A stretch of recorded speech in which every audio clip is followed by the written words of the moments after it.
ម្នាក់ឯងពិតជាឯកាមែនអត់ហើយម្នាក់ឯងពិតជាមិនល្អមែនអត់តាមពិតទៅម្នាក់ឯងវាមិនមែនជារឿងដែលអាក្រក់ឯង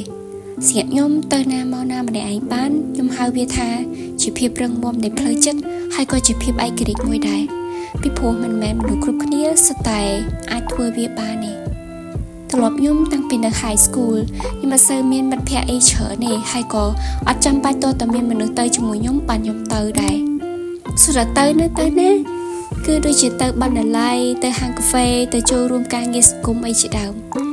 ហើយខ្ញុំតែងតែគិតថាពេលមកសកលគឺកាន់តែម្នាក់ឯងទៀតហើយព្រោះមិត្តភ័ក្តិមិនមែនរៀនតែសាលាជាមួយគ្នាទេគាត់រៀនសាលាផ្សេងពីយើង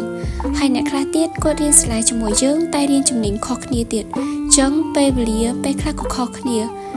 ហើយពិតជាពិបាកជួបគ្នាខ្លាំងមែនទែនអញ្ចឹងមិត្តភ័ក្តិដែលយើងមានតិចតួចហ្នឹងក៏កាន់តែឆ្ងាយពីយើងទៀតហើយតាមពិតទៅជារៀងរាល់ថ្ងៃយើងចេញទៅក្រៅយើងទៅរៀនយើងទៅធ្វើការយើងទៅហាងកាហ្វេឬក៏កន្លែងណាផ្សេងទៀតយើងប្រកាសជាអាចជួបមនុស្សថ្មីឬក៏អាចបង្កើតបាននៅទំនាក់ទំនងថ្មីចឹងជាពិសេសគឺនៅក្នុងសាលាដែលសារតែភាគច្រើនយើងមានសកម្មភាពជាក្រុមយើងអាចបង្កើតមិត្តភាពថ្មីហើយប៉ុន្តែរឿងទាំងអស់ហ្នឹងវាអាចថិតថេរទេទោះបីជាពេលខ្លះយើងខ្លាចជាមិត្តភក្តិនឹងគ្នាក៏មិនប្រកាសថាអាចខ្លាចជាមិត្តល្អនឹងគ្នាទៅណាមកណាជាមួយគ្នាបានដែរចឹងចុងក្រោយមនុស្សម្នាក់ដែលនៅតែជាមិត្តល្អជាមួយយើងហើយនឹងកំដរយើងបានគ្រប់ពេលគឺជាយើងខ្លួនឯងនឹងឯងចឹង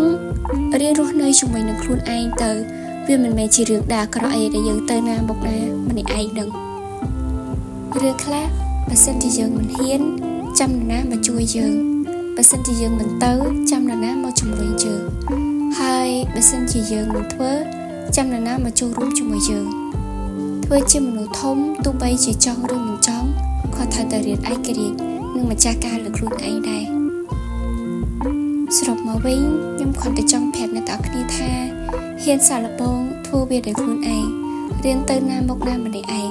កុំចាំតតែមានមិត្តភ័ក្តិឬក៏នរណាម្នាក់ទៅជាមួយយើងទើបយើងព្រមទៅ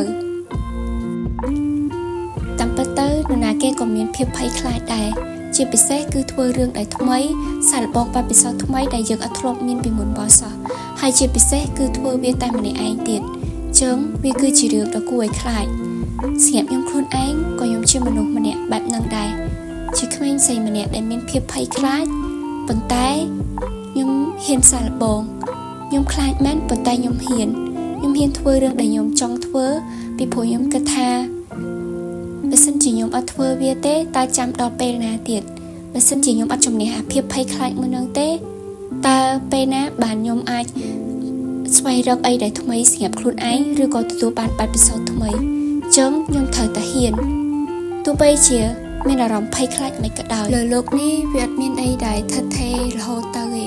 អញ្ចឹងបើសិនជាយើងអាចចំណាយពេលជាមួយខ្លួនយើងបានវាគឺជារឿងដ៏ល្អបំផុតហើយនៅពេលដែលយើងចំណាយពេលជាមួយខ្លួនឯងយើងនឹងយល់ពីខ្លួនឯងកាន់តែច្បាស់វីដេអូនៅក្នុងថ្ងៃហ្នឹងគឺមានតែប៉ុណ្្នឹងទេអរគុណអ្នកទាំងគ្នាសម្រាប់ការតាមដានស្ដាប់